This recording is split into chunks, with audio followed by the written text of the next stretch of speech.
Olá, sejam bem-vindos a mais uma longa conversa sobre a psicanálise e seus desdobramentos na nossa vida. Eu sou a Roberta Rodrigues.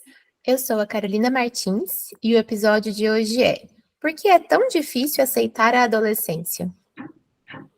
Antes da gente começar a falar, desse super tema, a gente queria lembrar vocês que nos ouvem e nos assistem que agora o Desculpa o Áudio Longo é uma marca registrada. A gente está no processo de registro da marca com a Sabiá Marcas, que é essa empresa maravilhosa que está dando toda a assessoria para a gente, toda a segurança nesse processo.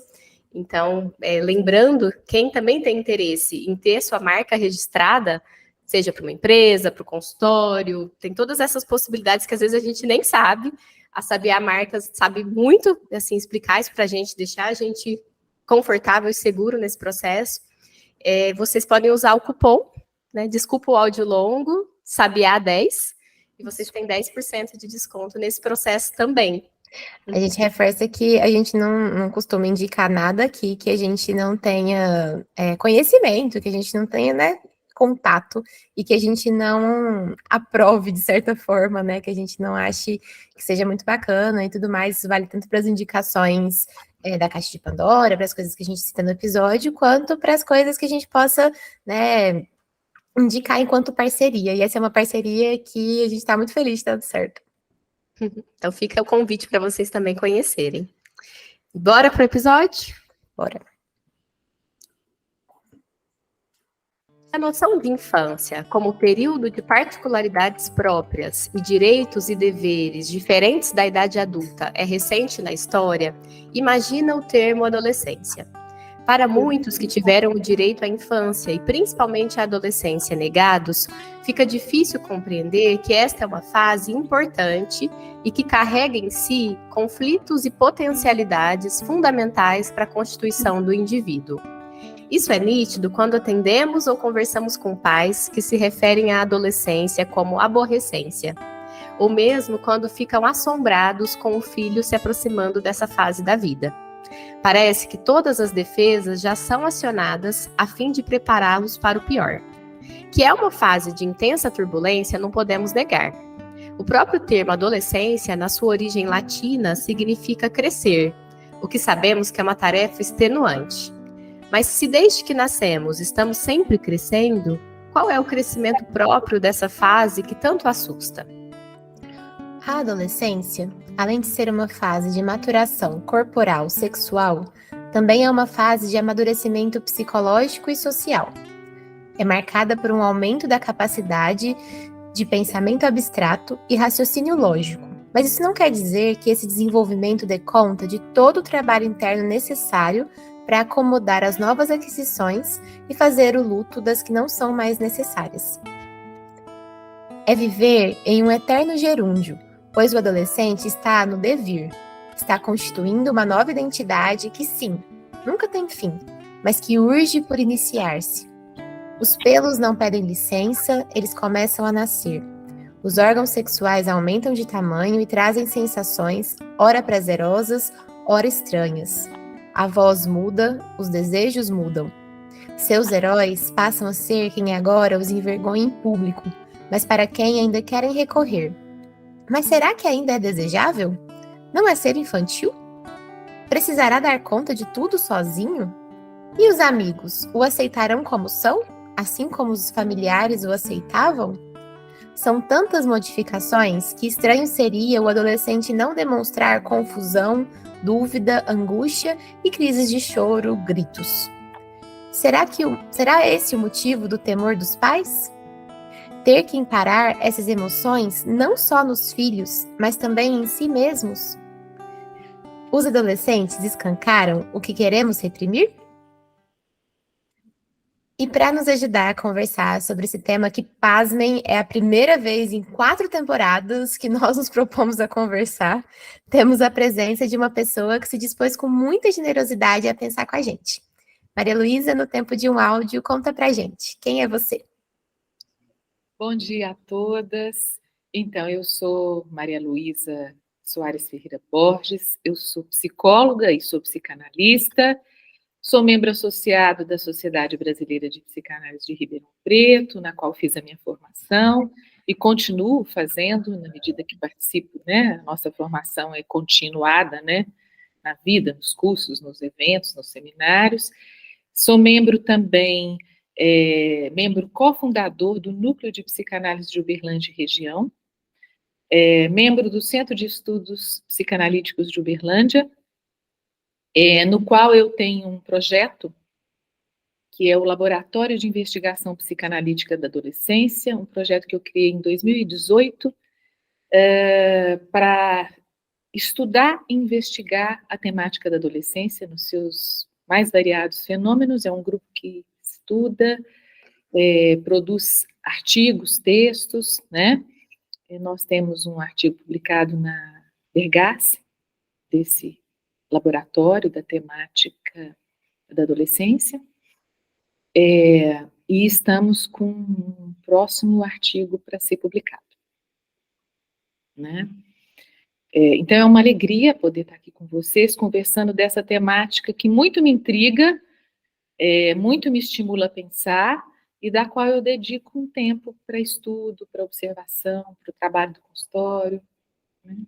É uma alegria estar aqui com vocês, agradeço a oportunidade, parabenizo a iniciativa de vocês de estar divulgando e comunicando com as pessoas interessadas nessa temática, né, da psicanálise e da adolescência. Obrigada. A gente está super feliz de ter você aqui, que alegria, que bom que você topou estar aqui com a gente. Eu tenho uma primeira pergunta, Maria Luísa, que antes da gente entrar nas questões da adolescência em si, ou talvez já entrando, que é, como é para você estudar ou pensar sobre adolescência? Posso fazer uma pergunta que acho que vai juntar? Que eu fiquei te ouvindo e pensando, como foi que você chegou nos adolescentes? Ou como os adolescentes chegaram até você? Se você já atendia criança e adolescente desde o início, como foi esse processo? Interessante, acho que foi como que o adolescente chegou em você quando eu me tornei adolescente. Boa! Bom, quando eu me tornei adolescente. Então, eu acho que a gente podia começar pensando, né, na dimensão adolescente, né, de todos nós. Então, quando eu me tornei adolescente, eu sempre atendi criança, adolescente no consultório, antes mesmo da formação. É interessante como que vai se aproximando. Eu fui convidada numa vez, um momento aqui em Uberlândia, a fazer uma conferência para os pais sobre adolescência. E a partir daí, o tema, acabei ficando envolvida, né? Fiz esse cinema e psicanálise sobre adolescência, depois fui convidada pelo CEP para ministrar um mini curso sobre adolescência, e aí, a partir daí, foram os desdobramentos. Construí o projeto LIPA, porque algumas pessoas queriam estudar alguma temática, né? E aí, no decorrer desse trabalho, a minha clínica não é uma clínica predominantemente adolescente, mas eu atendo bastante adolescentes, né? Então, eu fui me aproximando dessa dimensão psíquica, porque ela está presente também nos adultos, né? A adolescência hoje, na contemporaneidade, ela é o reflexo da subjetividade contemporânea, né? Do estar em constante desenvolvimento, das questões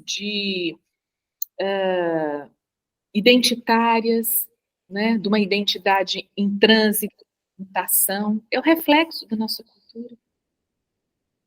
Não sei o que vocês pensam sobre isso, é um reflexo da nossa cultura. A temática que vocês pediram é assim, por que é tão difícil aceitar a adolescência, né? Esse título, né? Talvez porque ficou também na obscuridade durante muito tempo, né? Ficou estigmatizado, né? Porque é um momento, que vocês começaram citando, de bastante transitoriedade e de transformação, né? Eu costumo dizer que a adolescência é um momento de sede, de descoberta, de conhecimento, de inovação, de liberdade, mas também sede, lugar de muita turbulência, de muita angústia, de muito temor, de muita tensão, Por isso, às vezes, também gera momentos de reclusão, de isolamento, né, de tristeza. Por isso, tão difícil aceitar, né? Então, por parte da cultura é difícil aceitar, porque gera questionamentos do status quo, né, daquilo que já está pré-estabelecido. Os jovens são portadores do questionamento, da crítica. Por isso que é tão importante ter jovens numa cultura, porque eles questionam o status quo, né? Então, para a cultura é difícil aceitar, porque provoca rupturas, questionamentos, subversões, né, daquilo que já está estabelecido. Por parte dos próprios adolescentes, pela dor que provoca, né, de fazer os lutos, né, os lutos da infância, os lutos do corpo infantil, os lutos do pai da infância, né, também pelo peso que a cultura projeta nos nossos adolescentes, né, a cultura projeta, né, o que é esperado dos jovens? Os jovens são o futuro da nação, né? Que peso, né? A cultura projeta, né? Atualmente o quê? Potencialidade, intelectualidade, conhecer tudo, saber tudo, um vasto conhecimento da tecnologia que leva a gente a criar estados de ilusão, né? Que tudo é possível, né? Que o corpo pode ser o que for possível, né? A gente, estou aqui pensando que a gente fez recentemente, o último episódio que saiu, que foi ao ar, foi sobre envelhecimento. E agora estamos aqui falando sobre a juventude, assim, é interessante um paralelo aí de que se no envelhecimento se espera sabedoria, na juventude se espera potência, beleza, né, várias coisas nesse sentido, que é também, que pode ser muito pesado, né, essa expectativa. E aí eu tava... A grande expectativa cria idealizações, né? Então impede a possibilidade de ser. Então eu gosto de dizer que adolescer é poder ser, né? Descobrir o que a gente realmente é. E o que ficou aqui na minha cabeça é que eu tenho pensado muito sobre como as pessoas não gostam dos processos. Elas querem chegar lá no final, rápido. A gente é assim também, não são as pessoas, né? Estou me incluindo no grupo de pessoas. E que a adolescência, assim, claro, a gente está em processo a vida inteira, mas adolescência é uma coisa, isso fica muito explícito, que está no tá entre várias coisas, e aí a gente quer fazer de conta que ou que isso não existe ou que isso não nos afeta, né? Eu percebo muito isso quando vou atender adolescente, porque eu fico sempre naquela dúvida, para onde a gente vai, onde vai sentar? Vai para a área infantil ou para a área do adulto? Faço caixa lúdica ou não faço caixa lúdica? Põe material gráfico, não vou ter... Né? Eu percebo isso logo que eu vou receber um adolescente. Essa identificação com o que eu penso que eles sentem, e como a Maria Luísa falou, eu achei maravilhoso como começou a adolescência, com a nossa, né? Então, me faz lembrar da minha, né? Então, eu acho que atender adolescente é estar em contato com isso, com esse processo, com essa confusão, com essa dúvida. Sim, e demanda uma capacidade que o Bill chamava de capacidade negativa, da gente conseguir não saber, a priori, né? Acolher aquilo que surge. Então, quando você traz essa questão, né, do qual o lugar do adolescente, ou usa caixa lúdica, vai para a sala de criança, vai para a sala de adulto, qual é o lugar do adolescente?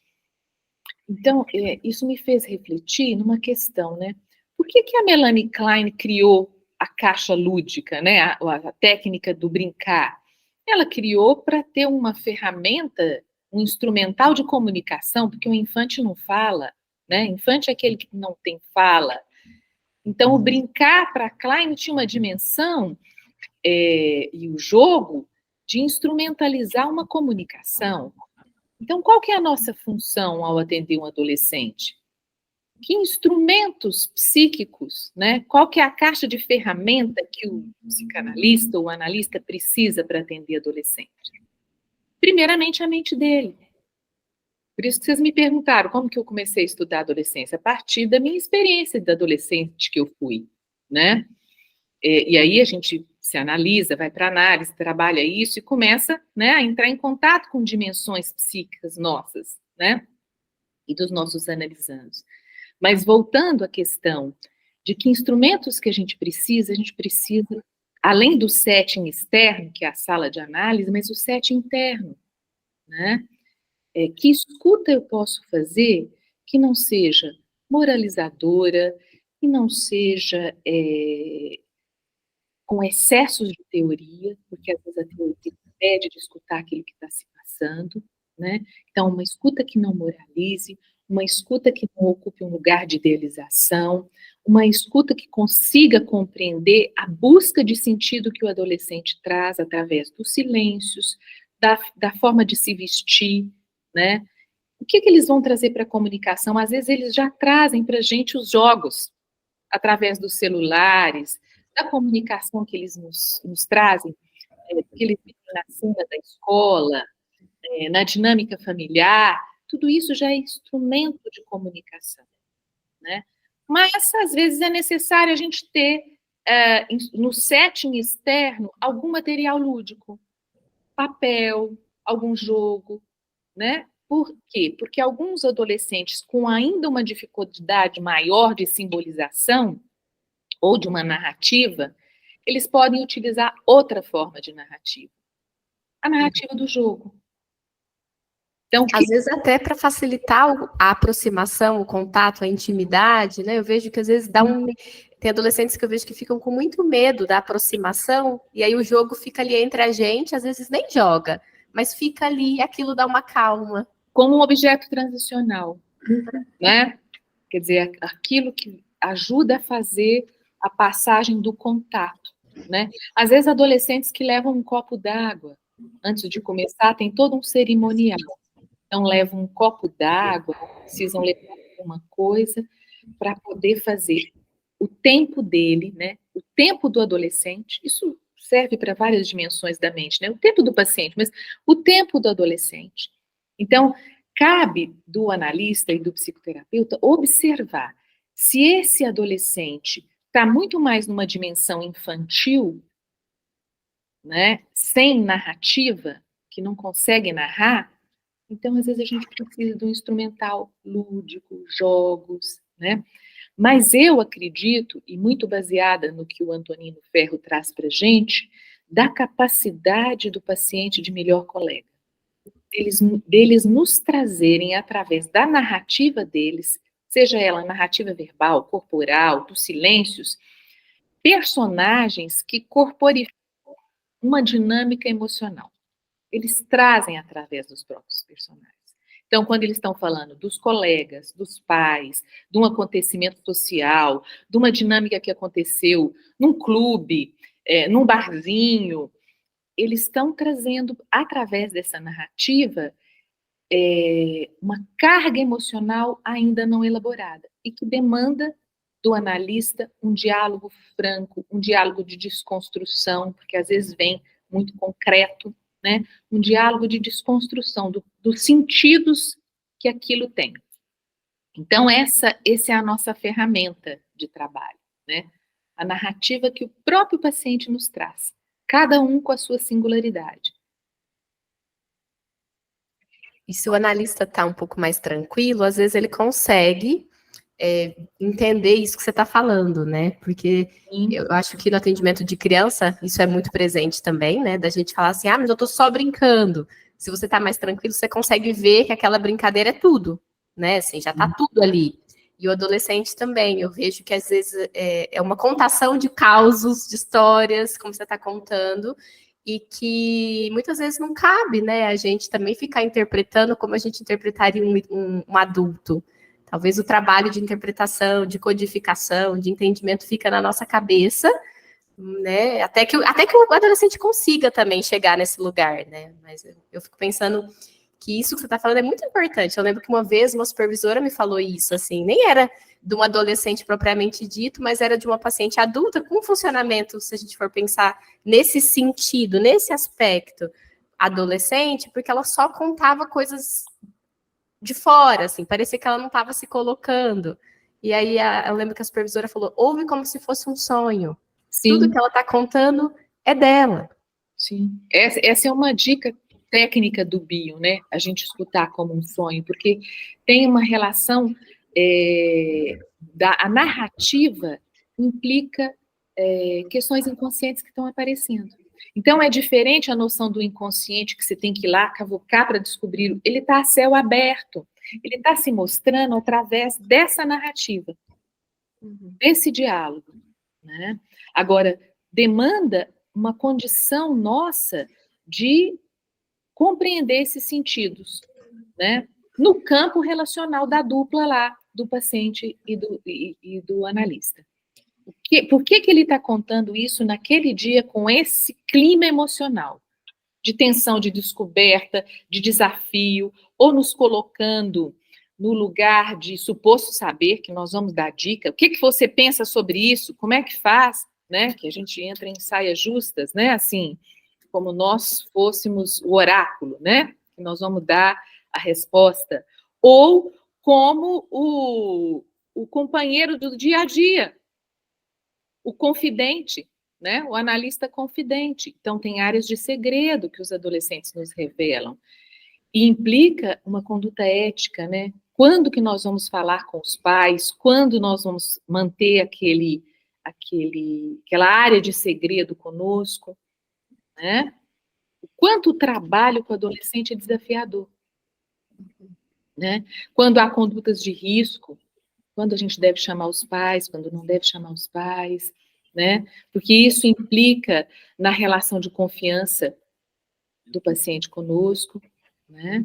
Então, demanda uma condição técnica ética muito importante no trabalho. E talvez ter dimensão disso, por mais que pareça carregar mais, trazer um pouco mais de peso para o trabalho com adolescente, no sentido de ser mais difícil, não sei se faz sentido para vocês, mas o que passou aqui pela minha cabeça é que ter dimensão disso, na verdade, faz a gente até tomar um pouco mais de coragem de fazer isso, de encarar tudo isso com o adolescente junto, porque tem essas duas coisas juntas, assim, de pôr na obscuridade, tanto a adolescência quanto o adolescente, e que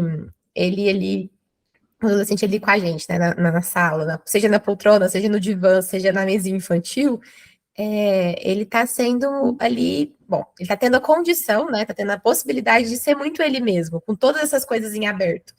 E é bonito poder ver isso acontecer, né, eu acho que é interessante, eu estava aqui pensando, tanto que foi...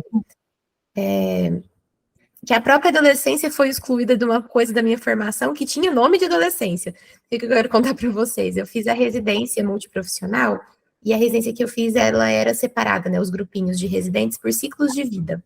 E aí tinha a saúde do idoso, a saúde do adulto e a saúde da criança e do adolescente, que é onde eu estava. E para ser muito sincera com vocês, tirando a escola, porque a gente fez um trabalho na escola que era mais com o começo da adolescência, ali, né, com os últimos anos do ensino fundamental. Então, tirando a escola, onde eu atendia adolescente era quando eu atendia mães adolescentes. E a chegada delas era pelo bebê, sabe? Então, foi uma residência em infância, não foi uma residência em infância e adolescência, se você for olhar dessa forma, sabe? Então, até num espaço em que é para eles, assim, que o nome tá ali, ainda assim eles não aparecem tanto, assim. E acho que não é culpa de ninguém, assim, não querendo apontar, falar que, né, a formação foi ruim. Pelo contrário, a residência foi rica pra caramba. Acho que a gente teve contato com muita coisa, mas é difícil incluir esses adolescentes. E acho que ali, quando a gente... Esse espaço da clínica, voltando para o que eu estava começando a dizer, é um espaço de inclusão. Então, né? Então, Carol, mas quando você fala do atendimento das adolescentes gestantes, aí estava presente a sexualidade adolescente, a descoberta da sexualidade, e o quanto é difícil entrar em contato com a própria adolescência, que às vezes a forma de atuação ao invés de gestar aquela criança interna que precisa crescer, né, o adolescente vai gestar um outro bebê, né? Então, está presente sempre, só porque às vezes vem em forma de casulo. E adolescer é fazer esse processo de mutação e de transformação.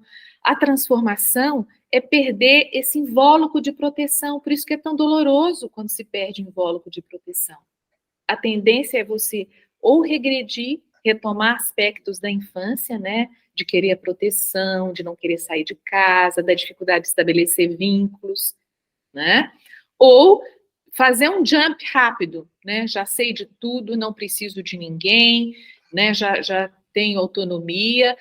Qual o desejo grande da adolescência de aquisição? Por isso que é fruto de consumo, né? Do consumismo. Eles querem adquirir bens de consumo o mais rápido possível, mas não tem condições para isso. Uhum. Né? Então, às vezes, atuações de furtos, muito típico na rebeldia adolescente, né? Que aparece em instituições, talvez não apareça na clínica privada, mas aparece quem trabalha em instituições, né? Da rebeldia adolescente. Você falou uma coisa que está reverberando ainda aqui dentro, né? Nessa questão da adolescente ter filho. E eu fiquei ouvindo dessa forma, eu não sei se era isso que você estava dizendo, mas foi isso que eu falei, nossa, nunca tinha pensado dessa forma. Porque é muito comum a gente falar da adolescência como uma época de passagem ao ato, né? Que as atuações são maiores. E aí eu fiquei pensando que, então, talvez, não vamos generalizar, mas em alguns casos, talvez a adolescente ter filho pode ser uma passagem ao ato disso que internamente ela não está conseguindo fazer, de cuidar da criança dela. Sim, da Fiquei criança pensando nisso interior que que precisa fazer vários lutos, né? Vários lutos do pai e da mãe, da infância, dos cuidados maternos, das relações endogâmicas para fazer relações exogâmicas. Então, escolher um objeto sexual, né? Um namorado, alguém para ter uma relação sexual, é sair de uma relação endogâmica familiar para um desconhecido, fazer amigos, fazer novas relações, e isso gera muita angústia. Então, às vezes, a passagem ao ato pode ser um inconsciente, né, de, ao invés de cuidar da própria sexualidade, o descuido com a própria sexualidade, no risco de engravidar, pode ser uma passagem ao ato em algum momento, ao invés de cuidar da criança interior desamparada. Né, assustada de passar por esse processo de ir crescendo. Por isso que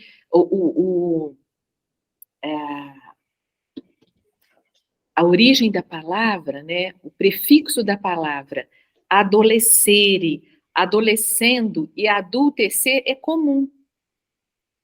Tem uma mesma origem. Todos implicam crescimento. A adultez tem um mito, né, de achar que nós já estamos prontos. Então, fica um pressuposto, uma crença que adultez significa pronto, né? Completo, maduro, né? Com uma identidade estabelecida, fixa. Hoje nós sabemos que isso é mítico. Para a psicanálise não faz o menor sentido. Nós nunca estamos acabados. Nós estamos num contínuo processo de desenvolvimento, de crescimento e de evolução, porque nós não só evoluímos, né? Então, esse movimento de vida é sempre. Então, para a psicanálise, não faz sentido um adulto pronto, com identidade fixa. A gente está em contínua transformação. Então, essa é a dimensão adolescente psíquica que está em todos nós e que é muito dolorosa. A gente se dá conta disso, tem um baita de um desamparo mesmo, né? É um desespero também. Você falou, hoje nós sabemos isso. O hoje, assim, acho que tem várias interpretações, mas o que ficou aqui na minha cabeça é um hoje, depois que a gente cresce, a gente descobre que ser adulto não tem nada disso, e a adolescência é começar a se frustrar, pelo menos começar ali nos pais, para descobrir que você, no final das contas, também não vai ser essa pessoa pronta. Essa é a dor maior do final da adolescência. É admitir que primeiro, os nossos objetos amorosos iniciais, pais e mães, são o que eles podem ser. Eles não são idealizados, perfeitos, eles são o que eles podem ser e fizeram conosco e viveram conosco o que eles puderam viver.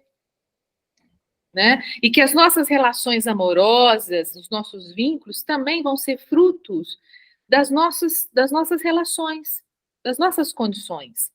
Então, é um trabalho de desidealização necessário, profundo.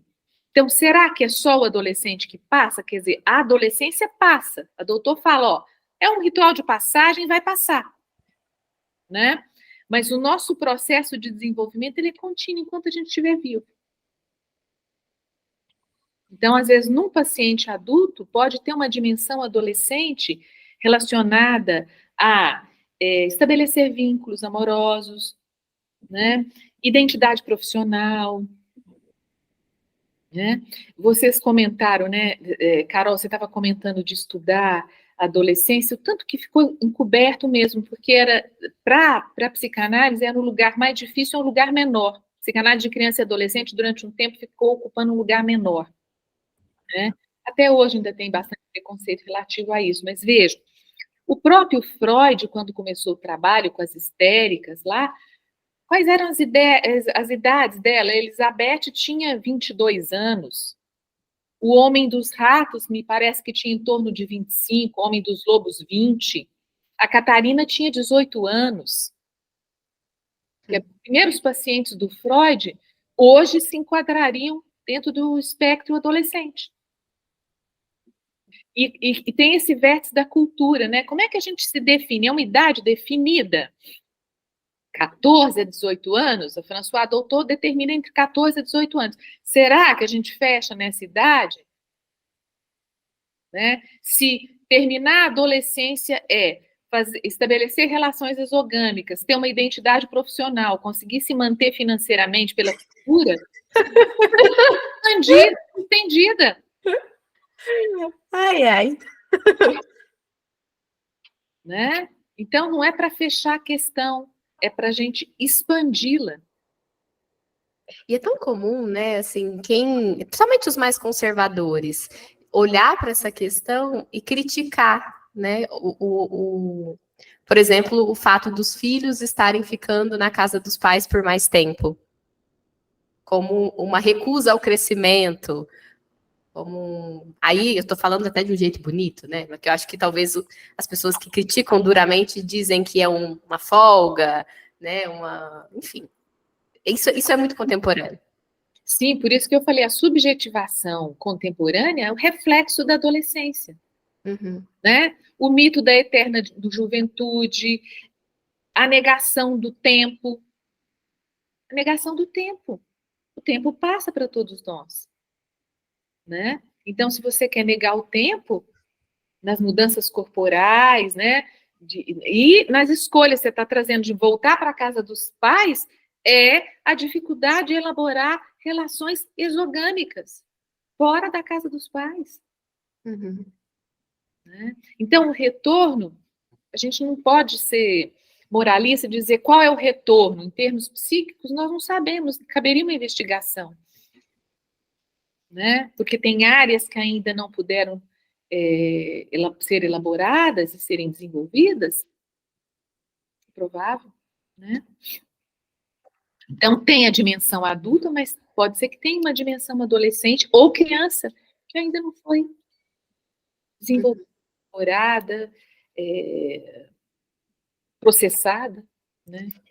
É que tem até o risco da gente pegar esses julgamentos, né, nesses julgamentos todos que a Rô estava falando, da gente pôr tudo dentro do mesmo balaio, né, assim, achar que então todo mundo que fica na casa dos pais por mais tempo é pelo mesmo motivo, assim, é tudo né, a mesma questão, e isso é simplificar demais um negócio que é complexo, né, as questões, por mais que no fundo a gente acabe encontrando coisas muito parecidas em todo mundo, o que leva a gente a viver uma coisa ou outra é nosso também, né?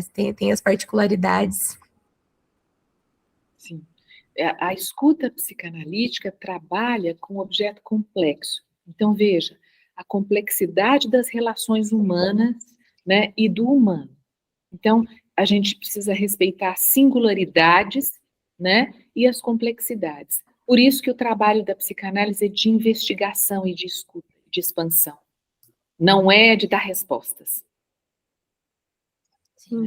Nós não temos respostas. Nós temos uma condição e uma disponibilidade para uma escuta e para uma investigação e para um acolhimento. Uhum. Pode ser mais difícil, mais trabalhoso, porém o resultado é outro. né? Inclusive para o paciente que chega pedindo resposta. Eu lembrei aqui de uma situação há muito tempo atrás, que a pessoa veio com... Era um adolescente, acho que é por isso que veio na minha cabeça. Veio com um negócio, uma pergunta igualzinho você falar, o que eu faço? E é muito difícil não estar nesse lugar, e era uma coisa tão concreta, assim, tão assim, e eu respondi o que eu achava que a pessoa podia fazer. E aquela pessoa ficou tão frustrada com a minha resposta, sabe? Assim, acho que claramente ela não queria, assim, né, lá no fundo dela, uma resposta. O que ela queria é exatamente isso que você acabou de dizer. Então, né, mesmo a pessoa que chega assim, com aparentemente essa demanda de me dê uma resposta, no fundo, não é isso que ela busca ali, o que ela precisa ali, né? Sim. Tô lembrando de uma música, agora eu não lembro o nome dela. Aquela que fala, eu não vou cantar, fala alguma coisa assim, que a gente quer crescer, mas quando cresce quer voltar no início, porque um joelho ralado dói bem menos do que um coração partido. Vocês lembram? Vocês conhecem essa música? Uhum. Sim. Mas eu fiquei pensando nela, assim, né? Quando. Porque acho que isso aparece em situações como essa também, né? Que o pedido é mas o que a pessoa quer por trás daquilo que ela está nos pedindo? Fiquei pensando em várias situações em que eu fico, na minha análise, em momentos que eu quero uma resposta da minha analista, ou que ela faça por mim, e que ao invés dela fazer, ela aponta, né, que na verdade não é isso que eu quero, né, porque aí eu me sentiria mais fracassada do que às vezes nesse momento eu estou me sentindo. Então, não necessariamente o que a gente pede é o que a gente precisa, ou é o que a gente quer, embora seja muito difícil, né, às vezes o que a gente quer é um apoio para poder passar pela situação difícil. Sim.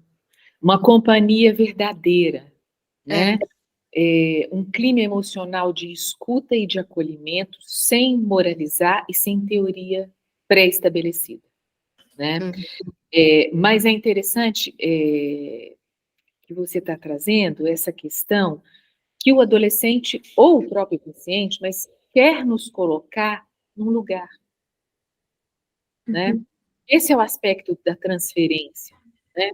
Ele às vezes quer nos colocar num lugar, ou no lugar que sabe, suposto saber, né, do oráculo, ou no lugar idealizado, a minha analista, né, que é aquela que me acompanha, ou confidente, né, ou aquela que é criticada. Então, você não sabe nada, essa teoria sua não funciona, né, e que vem para ser trabalhado, né, se apresenta da forma que é possível ser apresentado.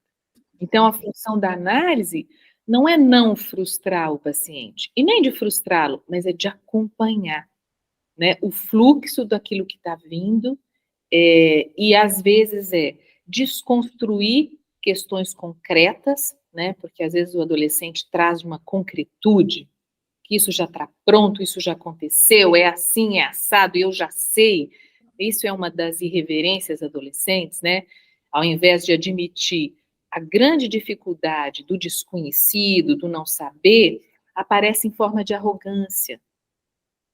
Por isso que é tão difícil estar em contato com o adolescente, porque desperta no adulto, ou naquela pessoa que está presente, irritabilidade, né? Desperta o melhor e o pior de nós. Então, a arrogância é uma defesa contra não saber, contra a angústia de perda, de luto. Como é difícil elaborar luto, né, gente?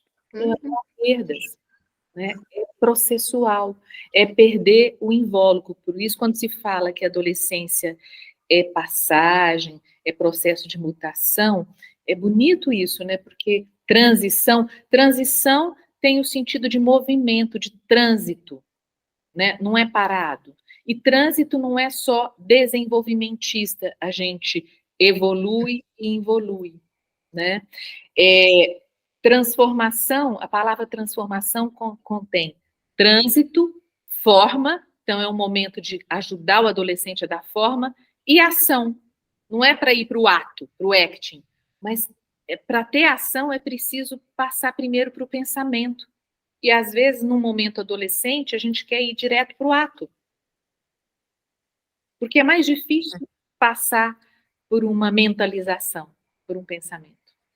Demanda condição de respeitar o tempo, o ritmo, o envolvimento emocional, né? E isso é doloroso, é difícil, mas necessário. E a gente vê esses imediatismo muito, né? Tentativas de suicídio, nos cortes, né? Sim, sim. Alguns no uso de drogas, porque é uma felicidade rápida, né? Nas compulsões alimentares, né? Que são as sintomatologias são buscas de alívio da grande tensão. Né? E às vezes são formas de comunicar. Por isso que é importante a gente respeitar as defesas. Respeitar as defesas, elas estão ali a serviço de algo. Então, o nosso trabalho é descobrir a serviço de quê? A serviço de quê que está o self-cutting? Né? A dor de se cortar é uma dor de se sentir vivo, mas ao mesmo tempo é um risco. Né? O próprio suicídio, às vezes, não é uma tentativa de fato de morrer, mas de ficar livre de uma dor insuportável. Né? Ao invés de fazer luto daquilo, da criança que já não é mais aquela criança e já está adolescente, né? Eu quero ficar livre daquele mal-estar. A vulnerabilidade adolescente é algo que nos preocupa e demanda bastante cuidados. Né? E nós estamos vivendo numa cultura da evitação da dor. Então, como é que a gente trabalha luto numa cultura que evita dor? Por isso o uso excessivo, às vezes, de medicalização, né? Não estou dizendo com isso que em estados mais patológicos, mais graves, adolescentes, demanda um acompanhamento medicamentoso necessário. Né? Mas também há um uso excessivo de medicalização, porque evita entrar em contato com dor mental. Estava aqui pensando, Maria Luísa, que tudo isso que você está dizendo parece também encaixar tanto com o adulto, que permanece com isso tudo em si, e que isso também é uma das explicações para a zona de guerra, que às vezes vira a relação entre o adulto e o adolescente, que vem o adolescente com todas as suas questões e toda a sua arrogância, irritar o adulto, mas aí o adulto também fica arrogante, no sentido de, eu já sei tudo isso aí, já passei, você não sabe de nada, eu é que sei aqui, e também acessa as próprias inseguranças e as próprias transformações, e que aí vira mesmo essa zona de guerra, se não tiver alguém ali mais disposto para escutar. E a gente espera, teoricamente, que essa pessoa seja um adulto, mas nem sempre é. Sim, é convocado, né? O adolescente convoca a ação do outro, né? Então, é convocado áreas que não foram elaboradas. E vem para o campo relacional, áreas que não foram elaboradas, né? Então, quais seriam umas condições de um analista ou de alguém que trabalha com adolescente? Que tenha minimamente algumas questões elaboradas dentro de si. Se não tiverem, a gente vai voltar para as análises pessoais. Né? Porque vai esbarrar em alguma questão. Então, ao invés de se pensar e de se elaborar, vira o campo de guerra que você está traduzindo. Isso é tão importante que você está falando, né? Já fiquei pensando em vários adolescentes que eu atendi, alguns em específico, assim, vou juntar para falar, né? Que já não atendo mais, tem muito tempo também. Alguns precisavam me colocar muito no lugar de burra, né? Eles, de uma forma arrogante, né? Quem sabe tudo que eu falava não servia para nada.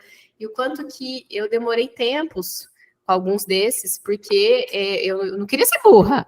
E aí ficava, né? Não, então, se eu sou burra, então eu vou ficar mais quieta, eu não vou pegar no pé disso, eu não vou me colocar, não vou me posicionar. Eu lembro de uma fala do Cesário, né? Falando alguma coisa num grupo assim: mas você é burra?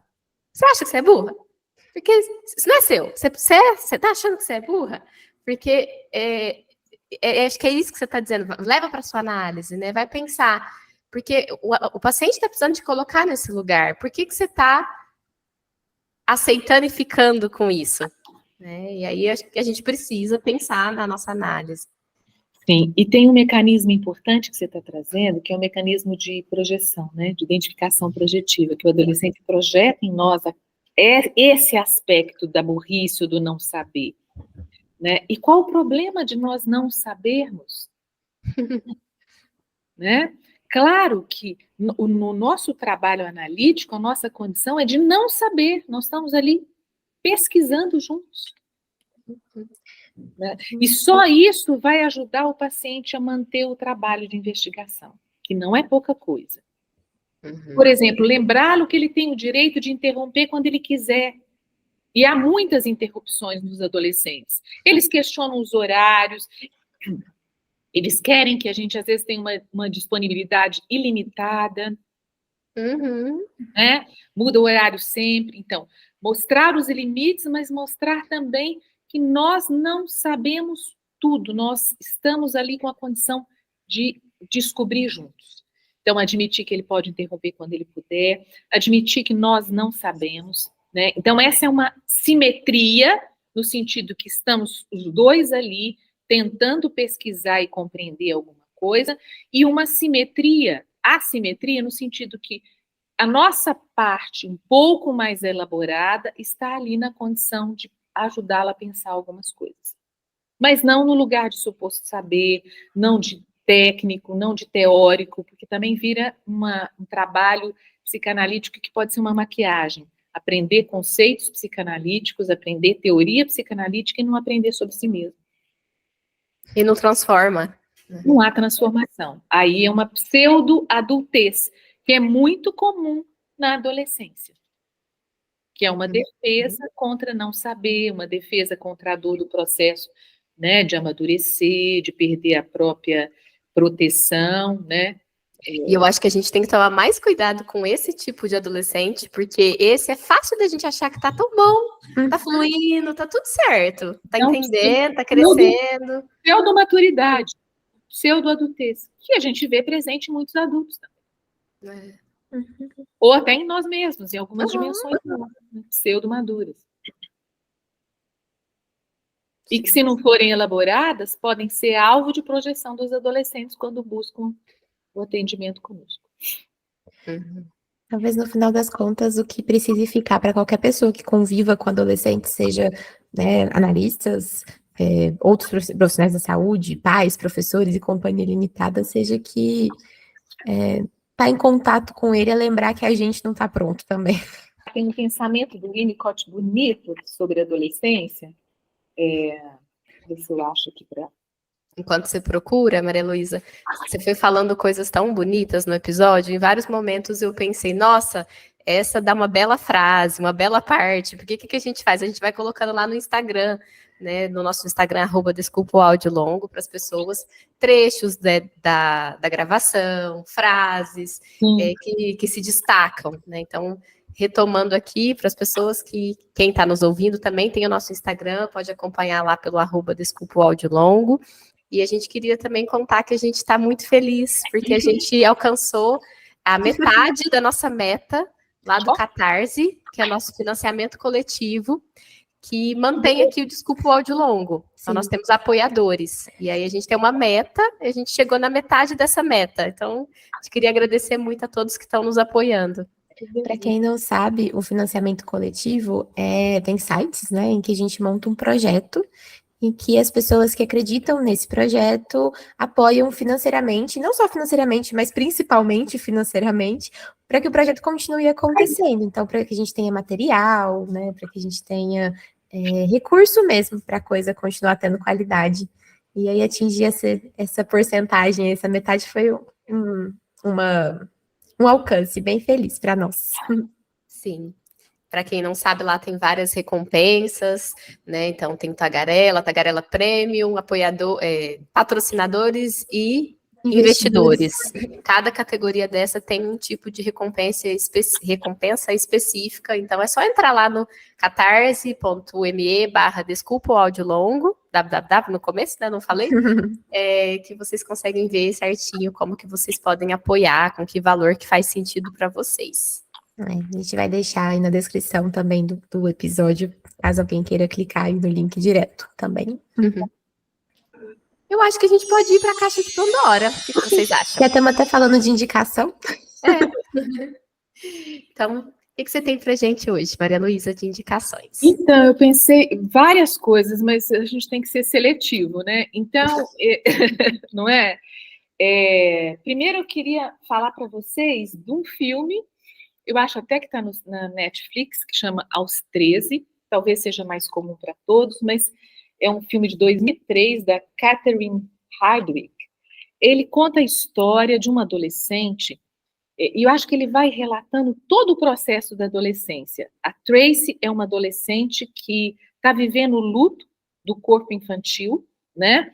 A busca de um melhor amigo, que é a condição que o adolescente busca de pertencimento a um grupo, né, na escola. Então, ela tem um contato com uma melhor colega, e todas as dificuldades que ela passa, do luto corporal, do luto pelos pais, são pais separados, que estão vivendo os próprios conflitos da maturidade, né? Então, nesse filme, retrata a vulnerabilidade adolescente, né, dos riscos que ela vai correndo com uso de drogas, self-cutting, no meio de uma família que a gente chama de disfuncional, uma família que tem os próprios problemas, mas não consegue ter uma escuta da dor do que a adolescente está passando. No final do filme, há um espaço, assim, de uma certa continência materna, de muita dor, de perceber que essa menina precisa ser acolhida. Então, para quem trabalha, acho que para os pais é muito doloroso assistir, mas para quem trabalha com adolescente, vale a pena como material de pesquisa, né, de reflexão, como os adolescentes precisam de adultos para acompanhá-los. Né, mas adultos que não julguem e que não fiquem voltados com as próprias questões e esqueçam de perceber a função materna e paterna de acompanhar, de discriminar, de ajudar a pensar. Então, eu acho que é um belo filme nesse sentido, né, para a gente ver as várias dimensões da vulnerabilidade adolescente, das angústias com o corpo, da questão dos vínculos, né, dos riscos, né? É um belo filme. E o outro é um livro, eu até fiz um comentário no blog da Sociedade de Ribeirão, de abril de 2017, o livro está lá no blog, tá? O livro chama Nada, de uma dinamarquesa que é a Jane Thaler, e ela conta a história de vários adolescentes, mas um protagonista, que é um menino que ele descobre, ele não quer ir frequentar mais a escola por causa do próprio niilismo, né, adolescente, de que não vale a pena viver, a vida não faz sentido.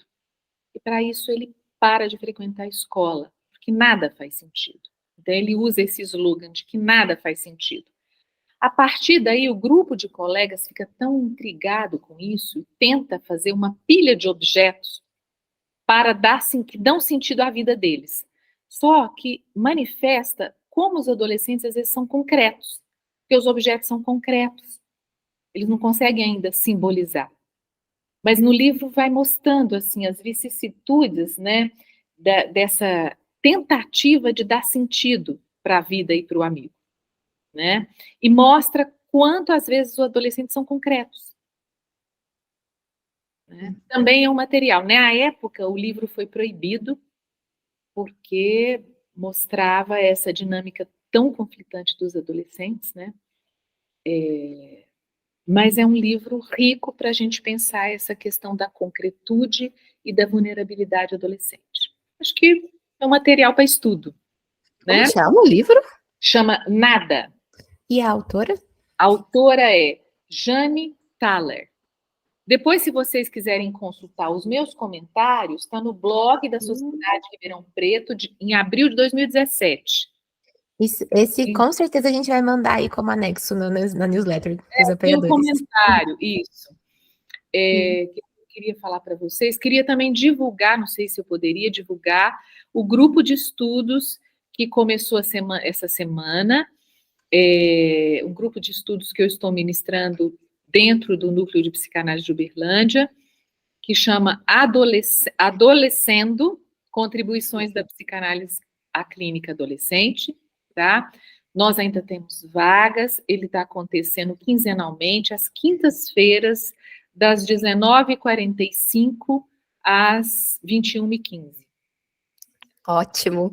Eu acho que esse episódio de hoje, pelo menos para mim, está me estimulando muito o desejo de estudar a adolescência, porque no fim das contas é o que a gente trabalha todos os dias no nosso consultório, com os pacientes adultos que a gente atende, porque acho que às vezes a gente faz isso, né? A gente faz isso assim de, não, eu acho que a gente nós temos um grupo de estudos de mente primitiva e que não necessariamente quem está lá tem que atender criança, porque a gente vive falando disso, que a mente primitiva não está na criança só, mas agora do adolescente também ficou muito para mim isso, né? Que a adolescência está em todos nós.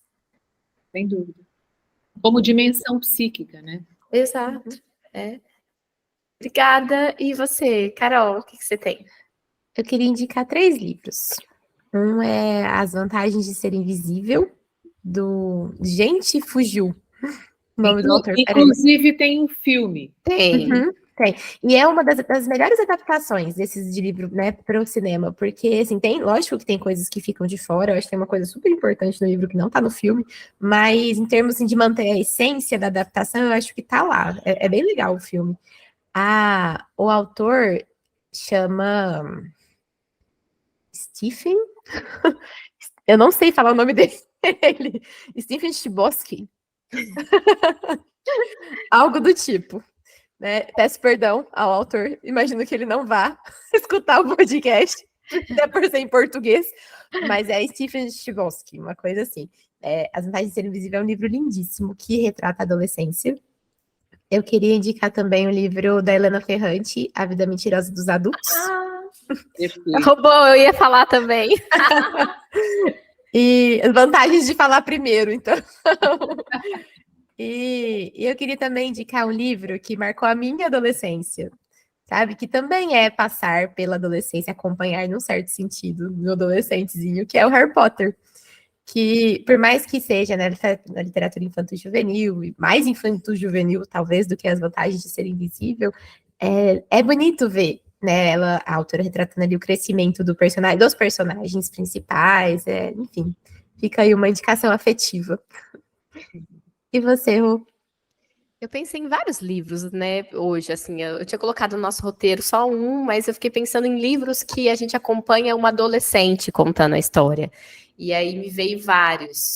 Veio o Diário de Anne Frank, que eu acho ótimo, porque você vai acompanhando. Lógico que tem toda a questão da Segunda Guerra, do nazismo, que é muito pesado, mas é tão bonito ver ela crescendo e amadurecendo, né, os relatos dela sobre o corpo, sobre as sensações, sobre o amor, sobre o apaixonamento. Lembrei, achei uma boa indicação. Lembrei também agora da Elegância do Ouriço, que conta também sobre uma adolescência, sobre uma adolescente, não é só, mas também tem uma adolescente ali. Uhum. E pensei, o primeiro que eu tinha pensado, Flores para Algernon, que foi a Carol que indicou esse livro aqui no podcast. É um livro maravilhoso, Maria Luísa, você não conhece? Não conheço. Leia, é assim, um dos livros melhores que eu li nos últimos tempos. Tá no meu top 10, com certeza. Como chama? Flores para Algernon. É do Daniel Kiss, o autor. Por que eu pensei nele? Porque, na verdade, a história é de um menino, um moço, que tem uma deficiência intelectual muito grave e ele passa por um procedimento cirúrgico para ele poder ficar inteligente. E o livro vai mostrando de uma forma muito inteligente como que isso vai acontecendo. É um relato, são relatos diários, como se fosse um diário também. Então você vai vendo até a forma dele escrever, o tanto que vai mudando, as construções que ele vai fazendo, como ele vai ficando inteligente. Mas uma coisa interessantíssima do livro é mostrar o quanto que o desenvolvimento emocional não acompanha a inteligência. que o desenvolvimento emocional tem a ver com outras questões. Então, eu fiquei pensando sobre esse processo do desenvolvimento emocional, social, de habilidades outras, que não tem a ver com inteligência. Eu acho que esse livro mostra muito isso, assim, esse abismo entre uma coisa e outra, que uma coisa pode ir e a outra não acompanhar.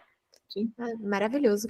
E você falou de livro que a gente acompanha adolescente, eu esqueci de uma super indicação, que eu acho que é o livro sobre adolescentes, que é O Apanhador no Campo de Centeio, Também. do Selinger, que é maravilhoso também, é assim, bem adolescente mesmo. Então, temos muitas indicações para as pessoas continuarem pensando sobre esse assunto. E queríamos te agradecer, Maria Luísa, por ter vindo, por estar aqui com a gente. Foi muito gostoso te ouvir e conversar. Foi muito bom. Foi muito bom te conhecer. Sim. Para mim também foi um prazer. Para mim também foi um prazer, meninas, conhecer esse belo trabalho de vocês. É interessante que riqueza a adolescência vai despertando em nós, né? Porque fica nesse lugar de preconceituoso, mas olha que riqueza de material. Não é por isso que as sugestões foram muitas, porque é um momento de muita riqueza, de muita fertilidade, né? Se ela puder ser aproveitada, é de muita fertilidade. Sim, então, quero agradecer a vocês a oportunidade da gente conversar dessa temática, né? E espero que seja produtivo para as pessoas que vão ouvir, para refletir, pensar algumas questões, né? Se elas se sentirem pensando um pouquinho do que eu me senti aqui, já vai ser super produtivo para elas, de verdade. Se causou alguma, né, algo intrigante, já tá bom. Com certeza. E se causou, que as pessoas possam encaminhar para outras pessoas, para esse episódio chegar em mais lugares. E vir falar com a gente também, né? Tem Sim. como responder ali, o Spotify deixa as enquetezinhas, tem como mandar comentário, ou vir falar com a gente no Instagram, ou pelo e-mail, nosso e-mail é desculpaaudiolongo@gmail.com. Então, se tiver alguma coisa aí que causou em cada um deles, que eles possam... Ou pelo YouTube. É verdade. Não podemos esquecer. É mesmo. E queria dizer da indicação do meu curso para entrar no Instagram, NPU Psicanálise. Tá ótimo, tá certo, tá ótimo. Muito obrigada, Maria Luísa. Volte sempre. Obrigada. Prazer estar com vocês. Tchau, tchau. Esse episódio é patrocinado por Anglophone English Courses, Francisco, José Roberto, Lúcia, Luiz do Nascimento, Sônia e Terezinha. O áudio e o vídeo desse episódio foram editados por Guilherme Martins Pereira Alves, o roteiro é de Roberta Rodrigues de Almeida, a revisão de roteiro é de Carolina Martins Pereira Alves e a montagem do episódio e a edição final é de Carolina Martins e Roberta Rodrigues. Se você gostou desse episódio, se inscreva no canal ou siga a gente na sua plataforma de áudio preferida e compartilhe o episódio com quem possa também se interessar pelo assunto. Se você ficou pensando algo e quer compartilhar com a gente, comente com a gente nas nossas redes sociais. E se você quer conversar mais de pertinho com a gente pelo grupo do WhatsApp e receber newsletters quinzenais, seja um apoiador pelo Catarse. Até o próximo episódio!